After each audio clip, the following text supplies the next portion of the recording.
There we go. All right. So welcome back to another amazing conversation with an AmeriCorps alumni here on AmeriCorps Connections. I'm super excited to have with us Jason Rose, who's going to reflect on his service year in NCCC.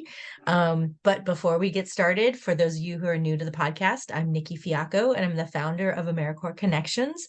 And this is where we get to have conversations with AmeriCorps alumni and reflect on their service year, and then really find out what they're up to now and find points of contact and, resources and professional development that we can maybe, help each other along the way. This is really my vision on engaging with AmeriCorps alumni and wanting to just learn about how the program impacted them and then figure out where everybody is. There's more than 1 million of us out there. So let's get us all on a map and figure out where we are. We've already been international. We did an interview in Germany, so that was pretty cool. But today we are in Boise, Idaho. That is so cool. And also before we get started, shout out to Dan Manavir, who helps me with some of the back end stuff to make sure that this podcast gets on all the platforms, Spotify, iTunes, and all the other places that you can listen. And I think that's it. Oh, I'm supposed to say like the podcast, comment on it. If you're watching on YouTube, subscribe. That all actually makes a difference. It helps with the algorithms. So do all the things that actually really matters. So, all right, let's just jump into it. Jason, you served as an NCCC member, and you served in 2011, 2012, which is the same year that I served. And you were in class 18. We have quite a few NCCCers that have come on the podcast. So I'm super excited to hear about your story. So let's just dive into it. Like, Sure. How'd you learn about the service? Why'd you do it? And you came out unscathed. So that's cool. Yeah, survived it. I think there was something about firefighting too, right? Like, let's just go into it. Yeah. So, do you want me to start with? No, I'll end with firefighting. That's going to have the service year ended. But yeah, so I started looking at different options after college. I knew I wanted to do some kind of a service year. Didn't really want to jump into the job market, and was interested in a variety of things. I looked at Peace Corps, looked at a few different volunteer opportunities, and just did a ton of research, honestly, and came across AmeriCorps. NCCC was the program that I most connected with. I liked the idea of doing different projects and especially being connected to the outdoors a little bit more. So yeah, went through the application process my senior year of college, and crossed my fingers for Denver or Sacramento, because those were two of the host cities at the time. Got Denver. And so yeah, I was stationed out of Denver for 2011 into 2012. It was a great and challenging and everything kind of experience. I think I would always recommend it for somebody like coming right out of college, especially if you don't know what you're doing or what you want to do. And that was one of the cool things about it. I mean, we did work ranging from working with Habitat for Humanity to doing taxes to fighting wildfires to digging trails. So like a super wide variety of experiences. And it was just a really intense and good and big sort of experience. I just want to ask a quick question, because you said that you did a lot of research on it, which is completely the opposite experience that I had, where somebody was like, this looks like something you'd be interested in. I thought I was applying for a job. So, a week and a half into my pre-service training, I was like, okay, this is different. This is not just a job. But you said that you learned about it in college. Was there actually like a college fair, or how did you find out about it? No, I just found it online, honestly. Really? I think I was in a place where I was looking for like kind of the next thing to do, the next big thing. Like I said, I didn't want to jump into the job market. I knew I wanted to do something active, something outside of the Midwest. I grew up in the Midwest and wanted to try to experience some new stuff. And so, yeah, the only thing I was aware of was something like a Peace Corps or teaching abroad or something like that. There's all these Okay. different paths people take. Um, Peace Corps, it felt like a pretty big commitment that I wasn't ready for at the time. And I think they've changed a lot of how they organize and everything. But knew I wanted to stay stateside, but I knew I wanted to like do something service related and something not Midwestern. So Hmm. yeah, I think I just did a bunch of research online and found kind of connected through, if you like AmeriCorps, you might, or if you like Peace Corps, you might be interested in these kind of things. Oh, gotcha. Yeah. Yeah, and came across like Vista and all the different programs, but yeah, and Triple C just like felt really like right up my alley. So Hmm. um, yeah, and I think it was great. And where do you want me to start? I can just go Yeah, timeline well, order I here. was gonna Let's do say, that. so what I've heard about NCCC stories, and I'm so happy that I started this podcast because now I'm really starting to understand the different spectrums and the different paths that people take. Being an NCCC member is so different than being a TFA member, which is so different than being a Vista member. It's all so different, but it's so cool that it's still the same stream of AmeriCorps. But from my understanding is you apply for NCCC, you get accepted, and then you just go and you're gone for a year and you're living with people that you don't know. And so was Yeah. that your experience? Did you just pack up and go like, I Yeah. guess I'm going to Denver? Yes, absolutely it was. Yeah, and like, okay, so something that you had said before that kind of yes, and this thought about the different streams and the different Yeah. organizations, like working for government now, it's interesting to Mhm. see the organizational side of things, like how many different pockets there are in organizations. And I mean, even on our campus alone, there were like so many people to manage and so many teams and so much like structure to it, which I found really, really kind of great. The leadership there was really good. There was clear lines of communication and expectation and all these things. It was very structured. It was very there was a lot of guidance, right? Whereas it kind of feels like maybe a Vista. There's more of like a longer term job experience, or there's a little more flexibility. Yeah. It was very much like you show up, you pack a bag, and you go. So I did that. Yeah, I just graduated college. I was living on my dad's couch in Kansas, and he just dropped me off at the airport, and there I was Wow. with a bag and not much else. Um, and so yeah, it was one of those moments where you're at the airport, and I had spent my college years kind of. I went to two different colleges, and so like meeting new people was normal, but it's never, it's always nerve Yeah. wracking. So you're at the airport and you're like, oh my gosh, I'm going to be spending the next year with these folks, and like you're just hanging out. It was really intense experience. And this was before you're kind of sorted into your different teams. And so, yeah, once we got to campus, there's a couple weeks, and now it's been like 10 years. So I'm probably off on the timelines, but, Yeah. a few weeks of training and like onboarding and sorting into different teams and getting to know people and getting your equipment ready and things like that. Because we had, like teams within larger units, and these units would go off to all these different places. And so there was like kind of this buzz of activity, especially before we went out on like on a project where Hmm. like, you know, one team is going down to Texas to work, in the mountainous areas of Texas, and one team is going to New Mexico to do some work there. Like all these, we're kind of like we congregate in Denver, Wow. do our training, and then we all scatter. And ours was the Southwest region, so we did Colorado, and then everything kind of south and generally west of there. Um, so my first project was Oklahoma City. We worked with Habitat for Humanity in Oklahoma City. We stayed and that's another interesting point is kind of the housing is we stayed in this kind of apartment complex in the middle of just outside actually of Oklahoma City, and we would work on various houses and kind of do whatever they needed us to do.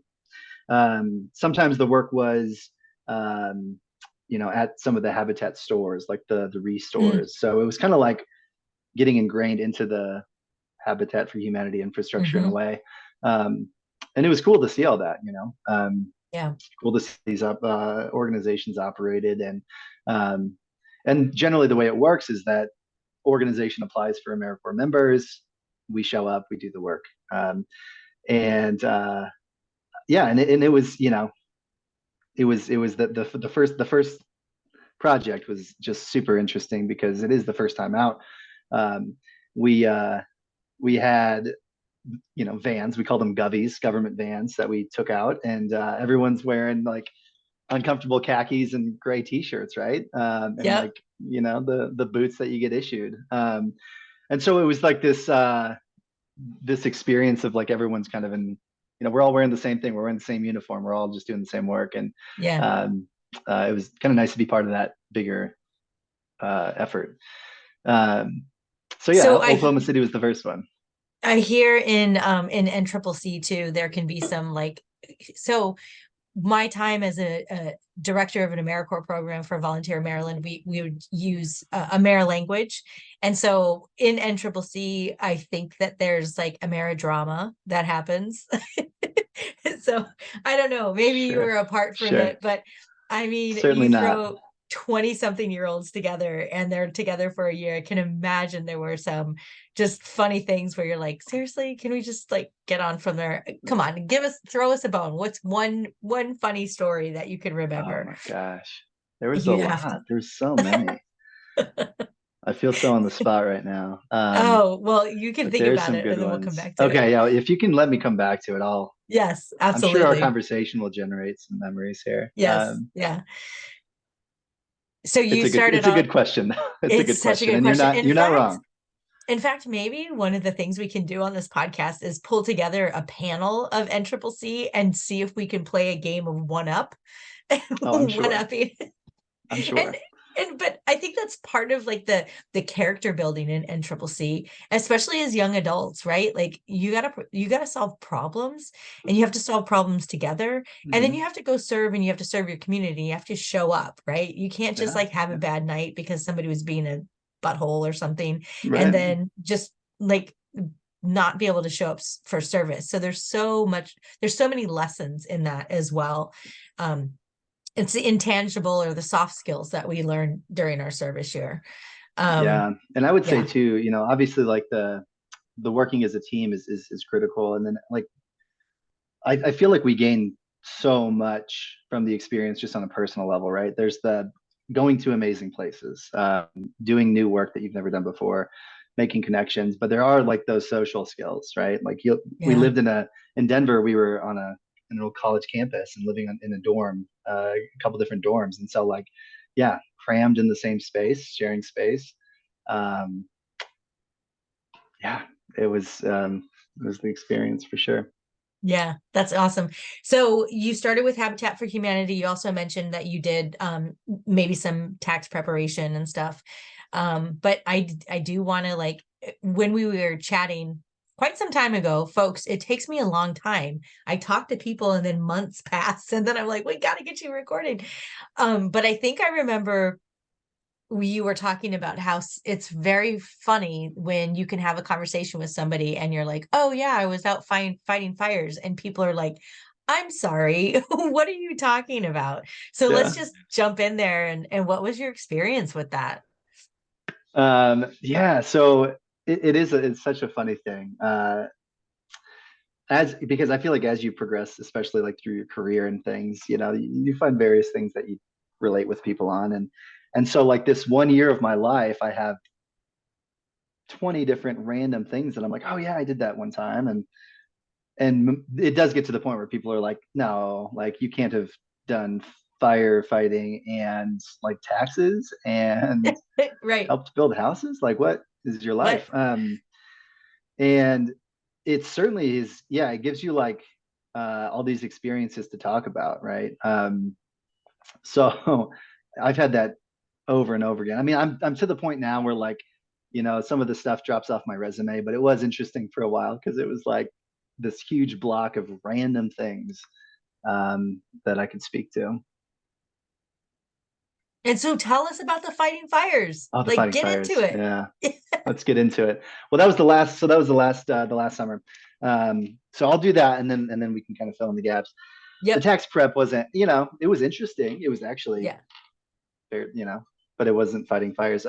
We Well, worked I with also the, the thing I sorry to interrupt, but the thing I it's okay. understand with tax preparation is you're working with individuals that are coming from all different places. And I think that it's the exposure to folks who are in totally different situations than yourself. And I think that that in and of itself is so amazing for young 20-year-olds to be exposed to, Yeah, and then to like feel empowered to like, I can help people do taxes. Like, seriously. do you Yeah. I haven't even done my taxes for 2022 yet. So Well, I did my own for a while, and I think now I'm like, I just appreciate that other people do them, having done them. Like, and we were doing, we weren't doing like really complex taxes. We were doing kind of the basic stuff, but we went through like a pretty intense training. We worked with Tax Help LLC in Denver, I believe is what it was called.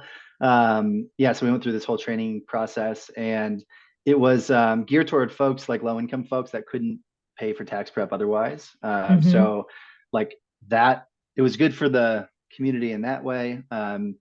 And just to like, it's the interpersonal interaction skills required when somebody's like, here's my private tax information, and Yes. then you not only want to like reassure them that you know what you're doing, but that like we'll figure this out.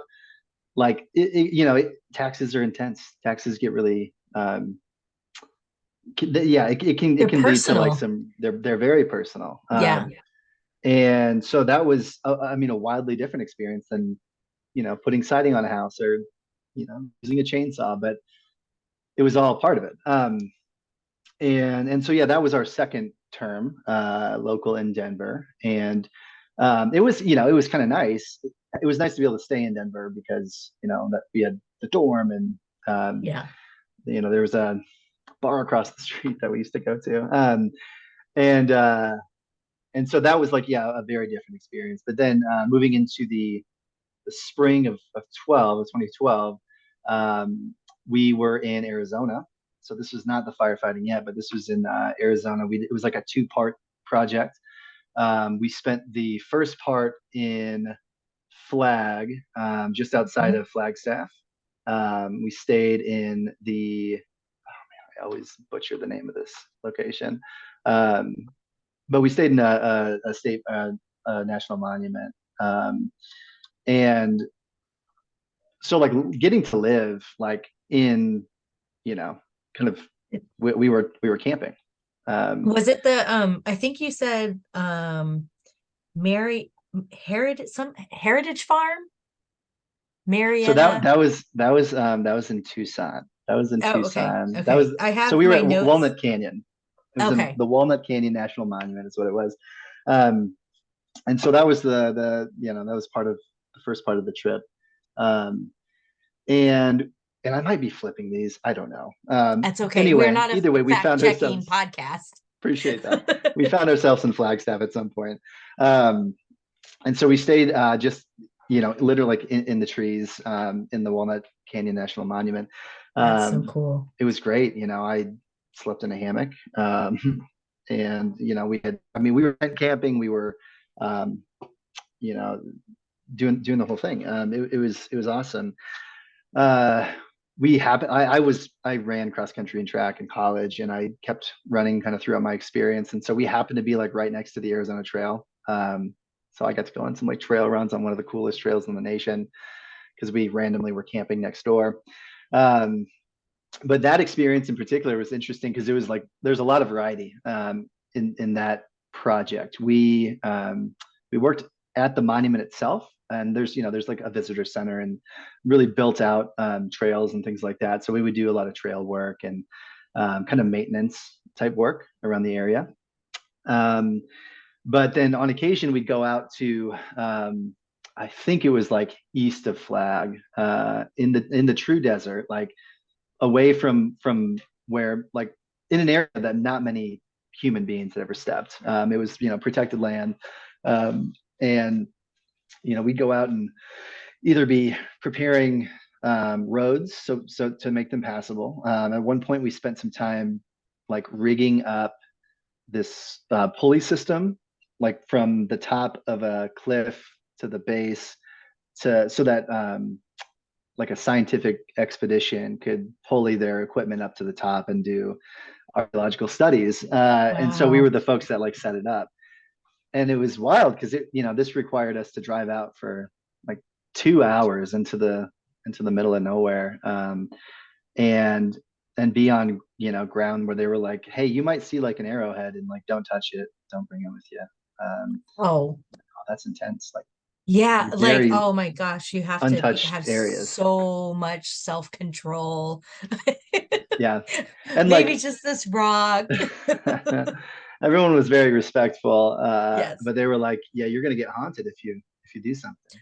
Oh, there you go. Yeah, the It's legit. ancestors are gonna get you. They're gonna get you. When you were talking about the rigging system, it made me think about my interview with Craig, and I'm sorry, Craig, I can't remember your last name, but he was NCCC and he was repairing waterfalls.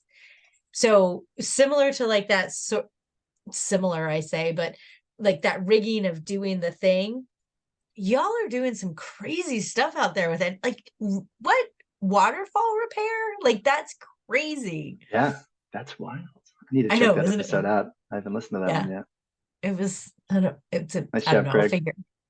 Yeah, I'll link it so it's cool. So I can put like a video that people might be interested in. So I can like put his Nice. on this one. Yes, I'm savvy like that. like it. I That's as like it far that's as also. far as it goes. All right, sorry. I went on a total tangent. So you guys rigged up these things so people could go in and do some artifacts. That's Hmm. so how quiet was it out there? Like when you said you slept in a Very. hammock, I was like, that's really cool. But then I'm like, but what about the bugs? And you're in the desert. And I think bugs are really big in the desert. Possibly. So this was, northern Arizona, and it was cold. It was like, Oh, early in the year. mm, And occasionally there was. So when I say I slept in a hammock, sometimes I'd have to go to the van, or we had tents too. Like sleeping in a tent is okay. also acceptable. It was cold, so yeah, there was not a lot of bug activity where we were, but it was beautiful. It was quiet for sure. The monument is like kind of close to Flagstaff. It's south of the highway, and so you're far enough away that it feels pretty remote. But when we'd go out to these more remote places, like no one's out there. It's incredibly quiet. There's Crazy. there wasn't a lot of vegetation. There was just a lot of openness. What about the stars? Were they just like, what? Yeah, it was amazing. It was amazing. Yeah, so the stars were great at the campsite. We went down to the Grand Canyon at one point on a weekend trip, and got to go to the Grand Canyon and hike around there. And it was just like the stuff you see is amazing. And yeah, just total, like there's just a lot of solitude. In that project we worked with state parks and Mm, the National Park Service. So we got to work with people that were, park rangers, and this was the kind of work they did year round. And that was another interesting thing, is like as a recent college grad trying to have some new experiences and figure out what I'm going to do with my life. Like you're interacting with a lot of people that yeah. are doing a lot of random different things, with people that have a tax help, company, or people that work in the nonprofit sector, people that work for the park system. Um, so a lot of this kind of piqued my interest in doing some work like this, kind of staying involved in like doing something similar. And so that was the first segment of being in Arizona, and then we went to Morena, which is right outside of Tucson, and so we worked on a heritage farm, Mm. and we farmed. We were pulling carrots and weeding, and um, you know digging for water lines, and it was a Oh, relatively small space, um, but there was like a lot that they were doing. Uh, it was really interesting. In in that project, we stayed sort of this off the grid segment of houses. No electricity. It was all concrete. They had a gray water system for showers, and we went to the bathroom in a bucket and fertilized it and the whole thing. I mean, it was a very like off the grid, self-sustaining community. Um, and again, it was like there were like maybe a cluster of 5 to 10 houses um, that we stayed at, and people live there full time. I mean, that's their home and that's their Yeah. livelihood and their lifestyle. So it was interesting to be around um, people that were doing that. Hmm. Having come from the Midwest, I I am from a small town, but it's certainly not farming. I Yeah. was never a farmer at all, and so seeing people that like lived either working on the farm that we worked at or that were like you know doing doing their own thing sort of off the grid, it was really interesting. And then we I got to like know what, some of those. oh, I was just gonna say, I like what you said about like getting introduced to so many different facets, so many different people, so many different organizations. And that is honestly, when I reflect on my service year, what it really taught me was the power of connection and network. And I know like networking is kind of like a passe word, but the powers of nurturing relationships and connections and in leveraging them, but not in a superficial way, in a very but a very thoughtful way of like following up. And that's also one of the reasons for this podcast is like I've interviewed 25, 30 people now, and I feel like I just gained like 30 new friends, right? Like I can literally talk to somebody and be like, oh, there's so and so out in Idaho that's doing these things. And I don't know, he gave me an awesome communications plan, and I'm going to use that for my organization, Right on. like, Yeah. like it's so great. And, far and beyond the service and the, the altruistic part of like building communities and stuff like that, what we learn as far as connecting is so powerful. And one of the things I always say, and then we'll go back to your story, but one of the things that we all have to understand is that like you bring your social capital and your network with you, no matter what you do, no matter what job you're in, no matter what your status is. If you can nurture those relationships, that's what people are interested in. Your skills, you can always build skills, but you bring your network with you, and that's golden. Yeah, I was like jotting down notes before Oh, good. You found we them. recorded. Yeah, well, and that's actually like something I wrote down. Was like Mm, it when I was in high school, college, I kind of felt I don't know, it's hard to find a place, right? Like I think a lot of people feel that way when you're younger. But like the programs that we were in, I think attract like very like-minded people. And that kind of becomes that network. And I think there's like a language that's established around that. And then there's like a culture around that. Like even now when we're doing this alumni stuff, there's a culture around what experiences mhm. we had. And yeah, I think that's really important. Yeah, for sure. Um, and then do you stay in touch with any of your NCCCers?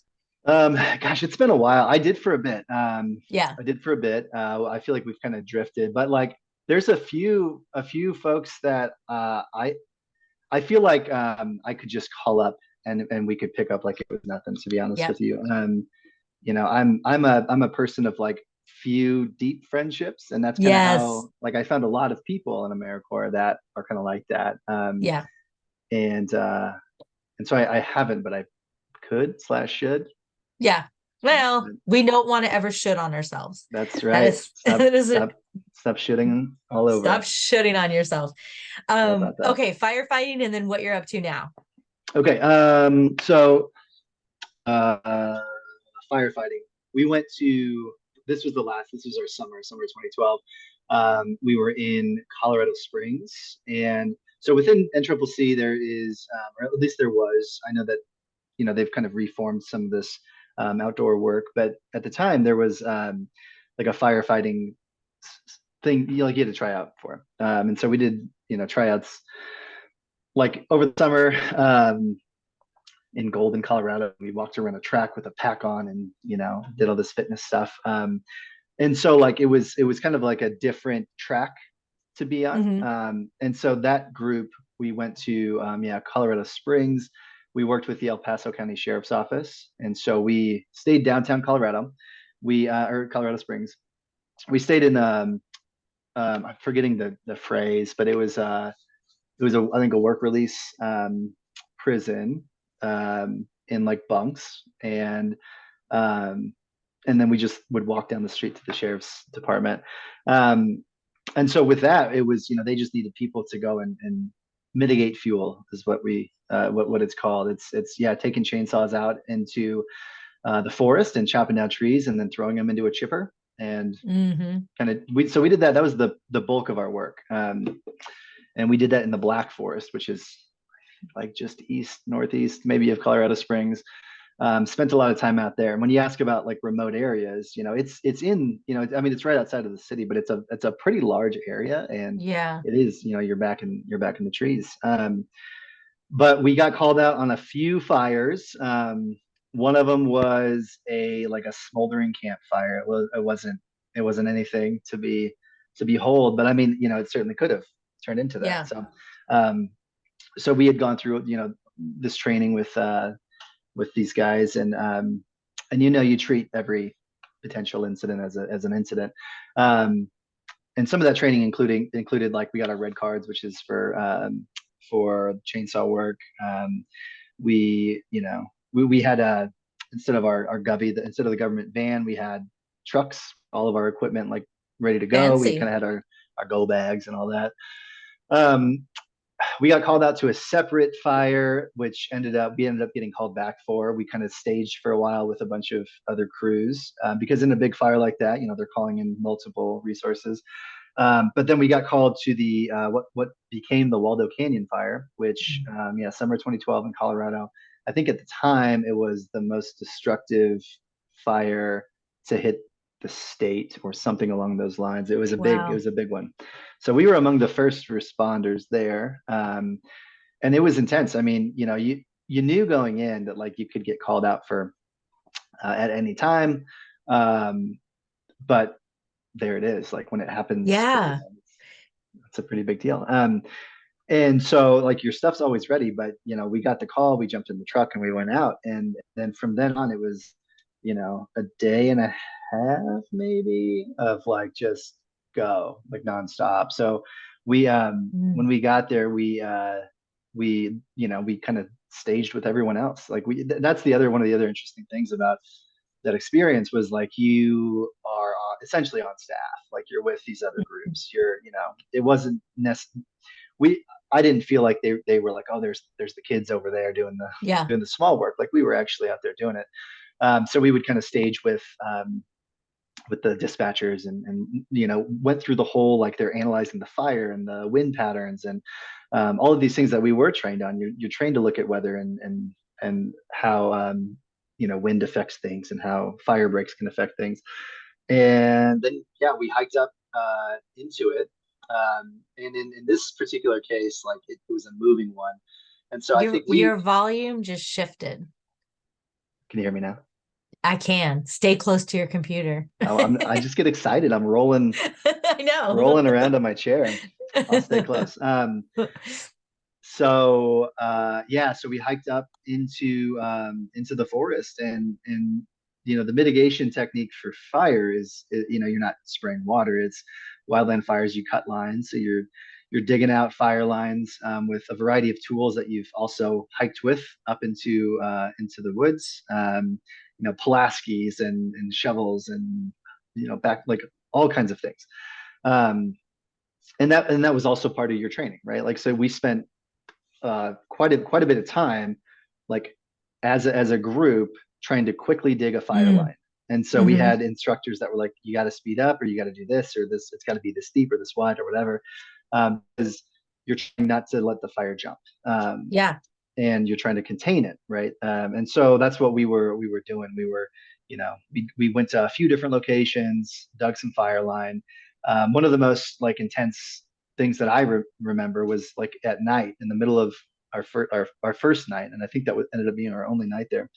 Um, we went up and we were hiking like kind of in the embers, and like the fire had gone, but you're still seeing and Yeah. it's glowing. You're hiking in the dark and the trees are glowing. Like it was crazy. And yeah, that first night we camped out on a volleyball court, like a random sand volleyball court that we found in the middle of a neighborhood, and then we headed back. I think about a day and a half. We got relieved out, um, and yeah, it was a wild fire. It was It's intense. I feel like this podcast and your experience and your reflection is so timely because we've seen so many wildfires. And I grew up in Southern California, so I've had to evacuate a couple times.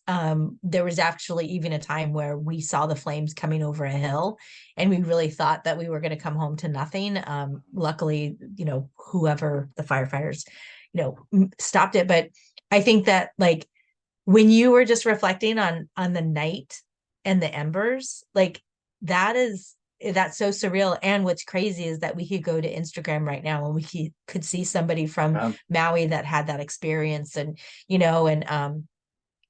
it's I, I feel like if people are listening to this and you're here and you're interested in NCCC and you're interested in helping neighborhoods and helping um, our communities, this is something that could actually really make a difference. And you're building out skills, you're getting those certificates, and you're able to reflect on, like, wow, that's what I did. I don't know, I was just, as you were telling the story, I was just thinking about how many wildfires we have seen that have happened over the past, like, just oh, year.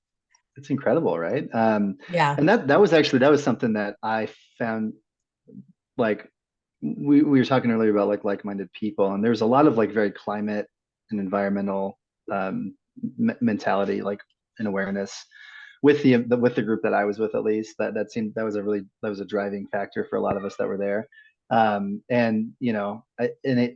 that's one of the priorities, I think, with with some of the work that AmeriCorps is doing. So it's just great that we have those programs that can Yeah. do that work. And so since I left, since our class left, they started the FEMA Corps, which is kind of baked into the traditional AmeriCorps experience. And I think I saw something like the Forest Corps is like another new one. And so, Climate I core. mean, yeah, like there's some really they're building this stuff out. And yeah, it was quite the experience, no doubt. We actually one of the last things we did on that fire, you mentioned kind of the fire creeping over. We were stationed at a house on somebody's porch, and we had to, like, binoculars at night, like, make sure that the fire didn't crest Mm, over. So yeah, digging, watching. Um, that's amazing. it was, yeah. And I mean, it was so the community around Colorado Springs, like it was intense. It was really like a supportive place. They kind of knew what we were doing.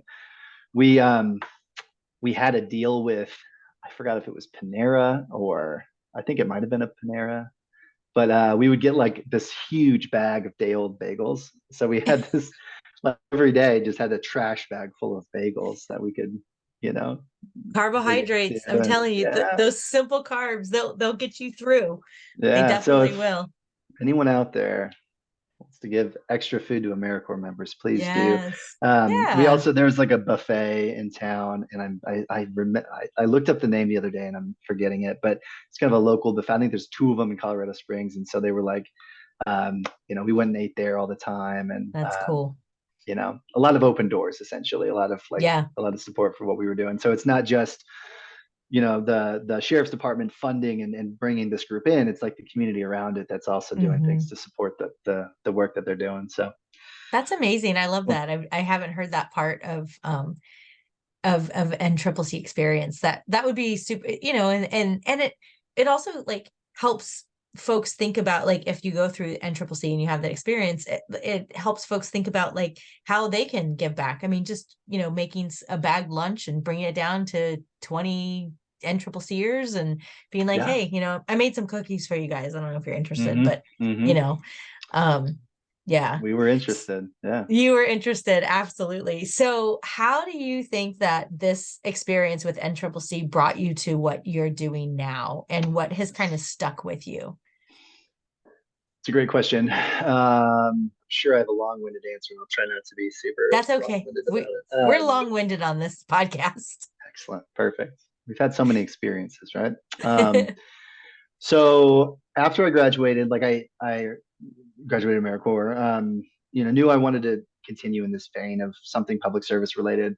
Mhm. Um, I also was a writing major in college and wanted to do that. So like I ended up, long story short, I ended up working at University of Nebraska in Omaha for a little bit, doing some work there, working on my master's, and then just kind of got the itch to go back to public service, and be doing something in the public sector. But I mean, the university is great for that, but like something, um, I don't know, a little bit more like in the community maybe, and kind of Yeah. connected to projects type work. So I work in public transit now. And that's what I started doing in Nebraska for, I did that for about 6 years. Um, and I think, so like when I was in Denver, when we lived on campus, that was the first, I think it was the first time I'd ever taken public transportation, was in Denver, where there was a bus stop right in front of the campus. Um, and we took the bus a couple times to get down to the light rail because the light rail connected us downtown. So, weekends, sometimes we'd go jump on the light rail, head downtown, go out. And that was my first public transit experience. And it was great and convenient. We didn't have any vehicles. Most people didn't have vehicles on campus. I certainly didn't. And uh, yeah, it just like opened up a lot of doors. And like that was kind of my entrance into that. Fast forward to when I'm looking for like a public sector career, happens, I happen to find an opening in public transit and get connected in there. And so it was kind of a combination of, I'm the communications director right now at Valley Regional Transit, which I'm in Boise. Our headquarters is in Meridian, which is right outside of Boise. But it's kind of the connection of that work of like the communications writing type work I was doing in college, sort of married with the public sector service of being in the public transit sector. So yeah, that's kind of the path. It's a bit random as these things are, right? But I think it was like the connection to like service, to public Hmm. service. It was the public transit and specifically, and one of the things that I did after, before I started working in Nebraska, I actually was in Detroit for a year, and it was a kind of a similar vein of work. It was a nonprofit that brought people to the city, partnered with companies, and we would do a different project every Friday. So every month there was a rotation of a different organization in the city. So it's kind of a yeah similar to NCCC in a lot of ways. Um, but like that was directly after AmeriCorps, and like I started getting really interested in like the civic space and what our public assets are, right?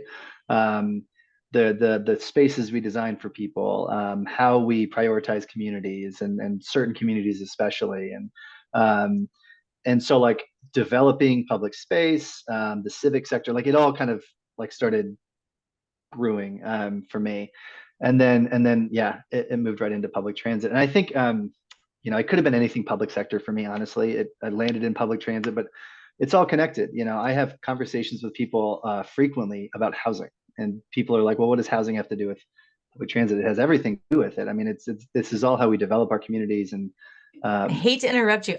Can you give me 1 second? Someone's at my door really, I'll really go. fast. Yeah. Sorry about that. I wish I could just say yes to everybody. Like, yes, I need new windows. Yes, I need new Oh siding, man. but I just Alas. can't. I know. Alas. I I know. know. Oh, all right. So you were talking about housing and how that impacts transit. Um, Yeah, I was. And I have updated information about wildland firefighting. I misspoke to how long we were there. I was just looking at my notes if we want to address that at some point. Okay. Um, so I think I said we were there for a day and a half. We were there for 4 days, working 16 to 18-hour days. So that was That's the crazy. span of time. It probably felt like a day and a half or felt like a week. Yeah. Um, but I was, yeah, it's like I'm misremembering that Yeah, amount of yeah, time. yeah. I Yeah. can imagine though when you're in those situations that it bleeds together, and when you're trying to Yeah. remember it a decade later, um, I mean, Yeah, it's tricky. I can't even figure out on my resume, literally when I put my service year on there, it doesn't make sense to me. I'm Oh, like, right. I don't understand. Like, Yeah. Doesn't what? compute. And I think I have like, I was gonna let's say say honestly, you go, you go. if I had to think about the things that I did during my service year, I think I'd have to go back to Facebook or something and be like, what did I do? Like, Right. I don't even know. Like, there's a couple projects that stick out, but it was just Yes. like this Yeah. daily thing that we just did. I know. It's wild. And now it's kind of in the catalog. I Yeah, actually did that to jog my memory. I was like, what were the yeah, pictures? And totally. um I feel like I have like a 3 year window of like 3 years ago and then like kind of looking about 3 years in the future. And then outside of that, I'm pretty I blurry to be know. honest with I know. you. Remember, So let's bring this into in for a landing here. So you're with public transit and you yeah. kind of felt that call to go back to service and and I'm not going to put words in your mouth, obviously, but I can imagine that there's a personal connection with transit in communities, and it brings people to places. And when people don't have access to things, it really cuts them off from experiencing stuff. So would you say that maybe your experience with NCCC and AmeriCorps and just that proximity that you had to all these different experiences and exposure to so many different people, that like you're coming at public transit with a different perspective than somebody that maybe didn't have that experience? Yeah, I think so. I think it's fair to say that. All those different experiences were connected by a thread, right? And that part of that is how we got around, how we got to these Oh yeah, places, right? in the Um, Govies. and the Gubbies, yeah. And so we were carpooling then. We were van pooling, and so that's not a single occupancy vehicle, which is what we're out here to fight against. But I think, yeah, I think for me, a lot of it's like the connection to the public space and like Mm, the public realm and what things are available to people at large. And that's we talk about public transit as like kind of a connecting thread. It's a way that like it connects people to life, right? Like yes. it truly does. Like the way you get around connects you to the things you need, especially in this country, especially in like not large cities with really substantial public transit. Um, the default is the car, and so if you don't have the car, you're left out. The conversation that Mhm. we have right now is like it provides you freedom to move. It provides you like with an option, an additional option to get around. And in more conservative areas or places that don't want to fund public transit, it's seen as like an encroachment on people. Like, oh, don't take my funding because I want to preserve my right to a car. And the reality is like promoting and using public transit, like it's expanding options. It's like here's an additional Yeah. opportunity for you to get somewhere without needing somebody else drives you there. And that's like a personal experience, but like at the community level, if we can provide like really good transit corridors, then we can provide better housing and we can provide less reliance on parking, and we have less parking lots, and then we have more parks and we have more things like the when it boils down to it, the early development of the country was Yep. built around people, right? Like we have these train lines, we have these streetcar lines from the late 1800s that were built for people and communities, and then we started building things for cars, and so now we're like, we don't like this so much. What do we do? Um, so that's kind of the battle that we're in here and a lot of places around the country is, how do we, with very limited funding, make an impact on on our communities with better public transit. But yeah, that certainly that's like AmeriCorps is kind of what started me my experience and wanting to continue my experience in the public sector. And I think too, like just like bringing awareness to like awareness of like what organizations are involved in things. What, like we do a lot in the community. And so if we're building out a project and deciding like what kind of outreach do we need to do? What kind of promotions do we need to do? What customer support do we need? It's knowing that like, well, nonprofits doing this kind of work and this is how you can like engage with them. Or, there's different, so I feel like NCCC like was a lot of exposure to Yeah. public sector, nonprofit sector, private sector that do this kind of work. And it's like stakeholder connections, right? It's like building a Yes. network is what it is. It's networking with other organizations and knowing how to build a network around what we're trying to do collectively. Um, and yeah, it was invaluable, I think. And so one of the areas that I work in with my 9 to 5er is in collective impact. And when we look at Yes. like the collective impact, you have to have all those different stakeholders. And sometimes the community leader might not be somebody that's in like a high government position or something. It just might be somebody in the community that the community trusts. Yes. And so you need to bring that person into your collective impact to build to gain their trust, for them to go back into the community, for the rest of the community to buy into whatever it is that you're trying to do for the community.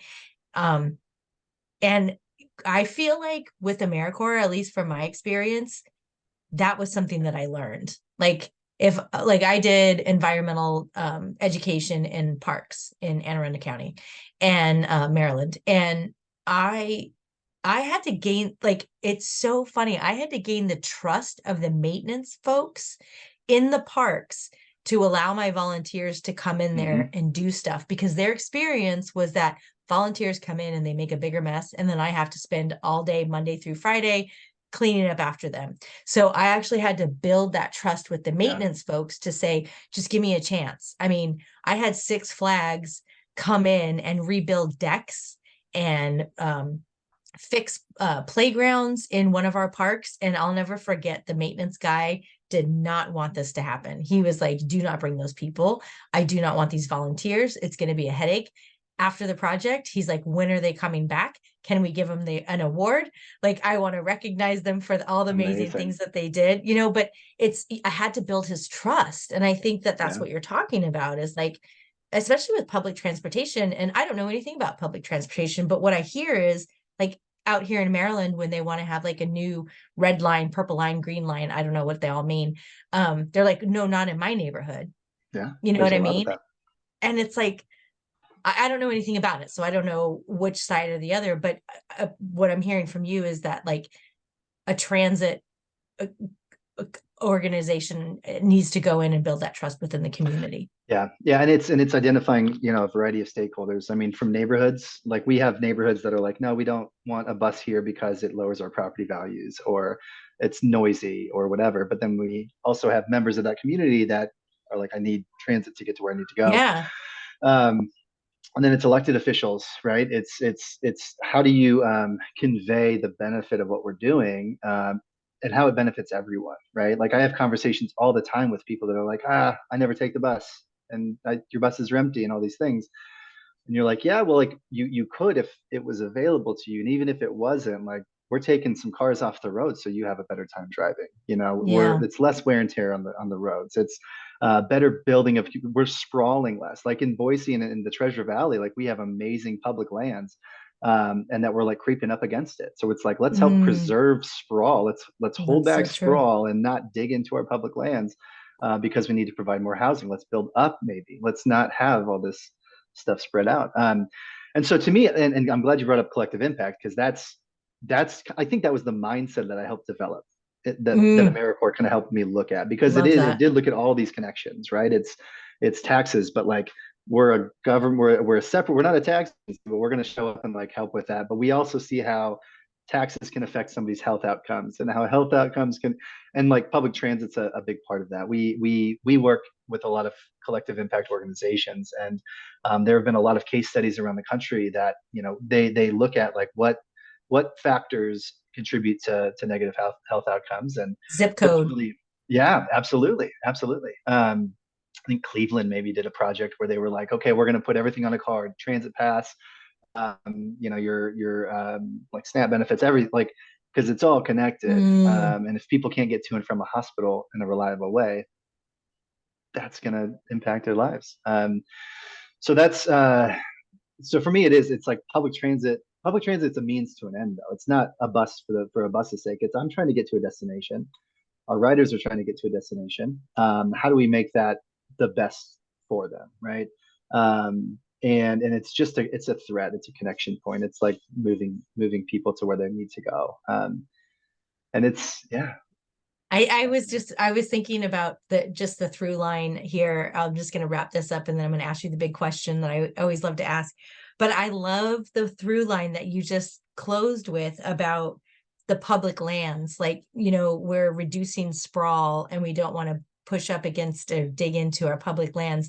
And so those starry nights with your NCCC experience and you being so intimately engaged with like the forest fires burning, like all of those things, like you are a perfect advocate for those public lands because like you were in them, you slept on them, you heard the coyotes at night, you listened to the crickets, like and so for you to be able to be in a position where you are now where you get to make these decisions, it's very cool. And I I'm going to just say that like I can imagine that experience with NCCC and being so close to the land and being such an advocate for like, let's just get everybody on this bus so we have less cars and we're not digging into our public lands. I mean, I feel like I'm going to speak for you. I just feel like it's a direct correlation where it's like, I get it. Like, I feel like you get it. And like we all have a path. And I feel like you were put in this position. You had to have that experience to be put in this position to be able to say the things from a transparent sort of place. yeah. I mean, you said it better than I could, so I won't even try. But yes, yeah. That's awesome. And yeah, you're right. There's the thread. There's that. Okay, so the one question I love to ask, because it gives me ideas about like what to do next, and I don't know. I'm just one person. I'm tired of people talking about the AmeriCorps alumni and then nothing happening. So I'm like, I'm just going to interview one person at a time, and then maybe there'll be some kapow thing that happens.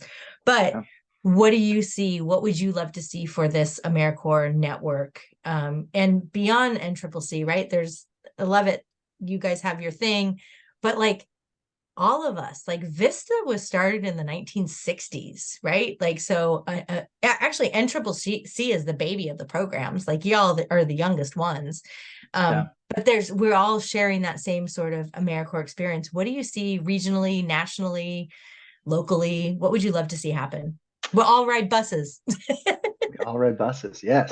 Man, well, this is a great, amazing start. I really like hearing stories, and stories that I can like resonate with, having gone through that experience and having now been out in the world. And you've interviewed so many people that have done like continued that level of work, Yes. that type of work, right? It's like it's really inspiring, That's why I'm in it. I aspired to be a public servant, right? That's what I'm interested in and care about. And a lot of people are doing that. And so like highlighting the stories, what you're doing is massive. And I the audience is building, I'm guessing, right? I mean, you're getting more Yeah. people interacting. We're in 11 And countries. amazing, right? And like so that alone is a big deal. I think that's one of the things I'm most interested in though, yeah, is like the stories. Like I can imagine a conference of some sort where we have panels and discussions, and because I think like people that went through these programs at the same time, like you and I graduated the same year, right? And now we're in these positions of like make of Yes. influence. Like I know for me, I'm way more inclined to hire an intern and give them a really good experience because I had a good experience in an intern like capacity. Um, because I know the importance of that, right? Like we work with the universities locally all the time, and I'm like, oh, let's do this more because we can get some benefit, but we're also giving a benefit to that. I don't know. So let's do a conference. Let's have some panels, man. Oh my gosh. Okay. I love the idea of having a national conference for AmeriCorps alumni where everybody's invited and there's like a what do they call it? Plenary, whatever. Yeah, The yeah. first thing is like, well, oh my God, Points of Light should do this. Okay. I'm going to reach out to my Points of Light friends and we're going to get started on This is this. exciting. And it's just going to be AmeriCorps alumni, and we'll all come together for a plenary in the beginning. And then we all go into our breakouts, like NCCC go over here, Vista go over here, Teach for America over here, City Year over here, Love that. whatever, Love that. state and national. And then we all come together for lunch. And then, oh, yeah, I would be interested too in like other people that have gone through the experience, even if they weren't NCCC, that are working in the same space that I am. So like that's AmeriCorps alum that are in public transit or local government or something. Like, what are the experiences that we have? And part of that's like because I'm curious, and part of that's selfish because I'm like, if I'm going to take a break from work to go to a conference, I need to make it relevant and yeah. be able to. Well, to your point, and I may or may not leave this in here, but like in Maryland right now, the president of the House of Delegates is a Teach for America alumni. Sweet. Right. And then yeah. And so like that is like we need to find that through line of where people are. Okay, so that'll be my next call to action of like the different sectors. I love that idea. And we could do panels. And like panels, this is great. Public transit panel, housing panel, collective impact. Like it could be fun. I love it. Well, this is awesome. I'm writing down a ton of ideas. We should wrap because we've been talking for like an hour. This is crazy. I'm going to try to edit it. It's great. Whatever. And your kids are amazing. We haven't even heard from them. I know. One of them just walked out and didn't make a sound. I think they were humming, maybe. But yay. Okay. Good. Any last words you have for folks on anything? I was just going through my notes. Okay, so one more thing about my experience is like I was thinking about like the personal benefit, and there's also this like level of like deep care. So like I went through they had a counselor on staff in Denver. Her name is Jamie. Oh, wow. I think I think she's doing private practice or something, but I just had this amazing experience with her because one thing leads to another. You go to counseling. It's good. And it was good to have that there as a resource. And I still have like a letter she wrote about me as it was like I was starting to kind of process my life and stuff. And I feel like that in the same way that AmeriCorps kind of started me on this path toward public service, I think that experience with her kind of started me on a path toward like, mental health and well-being and things like that. Love that. So it wasn't just, I'm showing up and doing the work. It was like, there's a lot of resources for, if somebody's struggling, I went through some, everyone struggles and needs that help. And yeah, it was great. Still impact. I still read it sometimes and I'm like, oh man, that's still so relevant. So that's so my experience powerful right now. So thanks, Jamie, if you're out there and you're hearing. Thank you, Jamie. It's a big deal. And I'll just say this last thing too, is that like, so I'm a podcast addict. That is one of the reasons why I started this podcast. I started listening to podcasts before they were like, I had to download the MP4 file. I could save it on my shuffle and I could only like save 2 and I'd go for like a long run. But so I just listened to a podcast on the Rich Roll podcast, and he had the Surgeon General for the United States and Vivek, I forget his name, Vivek Murthy, I forget his name. Anyways, he just announced that there is a loneliness epidemic happening within the United States, and it's causing all kinds of mental health issues. And I cannot tell you how many times they said, guess what?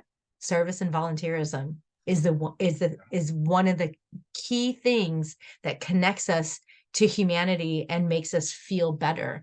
So I'm going to reach out to all my podcast idols and just say like, hey, there's this program called AmeriCorps. Right. Well, if you get in touch with Rich Roll, do it. Loop me into it. I was just listening to his podcast today with he was one of my first that I just was like, oh, he's so good. So He good. has quite the platform, doesn't he? Yeah. Yes. Yes. He's so smart too. The way he talks, I'm like, I don't even know what that word means. Yeah. How much do you have in your brain? Because I I can't know. comprehend what's up Yeah. there. But He's a Harvard grad, I think, but yeah, yeah. Anyways, all right. Well, we're going to close this out. Thank you all for listening in. And again, if you are enjoying this podcast, you're enjoying the content, subscribe, like, share, do all the things. If you're interested in being interviewed and you're an AmeriCorps alum, reach out to me. And Jason, this was a great conversation. And we'll be back next week with another AmeriCorps alumni. So peace, plants. I can't do that. That's Rich Roll's thing. So I'll just say AmeriCorps out. thanks for having me. See ya. Yep.